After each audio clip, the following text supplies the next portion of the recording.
গতকাল বিএনপির গুলশান কার্যালয়ে বাংলাদেশের শীর্ষ ব্যবসায়ীদের সাথে তারেক রহমানের এক সৌজন্য বৈঠক অনুষ্ঠিত হয়।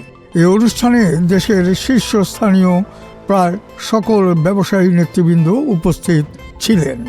ব্যবসায়ী নেতারা তাদের বিভিন্ন সমস্যার কথা তুলে ধরেন।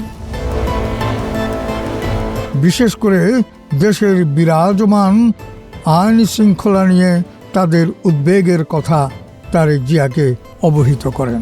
তারা আশা প্রকাশ করেন, তারেক রহমানের নেতৃত্বে বিএনপি যদি সরকার গঠন করেন তবে দেশের ব্যবসা খাতের দিকে বিশেষ গুরুত্ব দেবেন। এই অনুষ্ঠানে আরও উপস্থিত ছিলেন বিএনপির শীর্ষস্থানীয় নেতৃবৃন্দ। Desk report, news flash 71।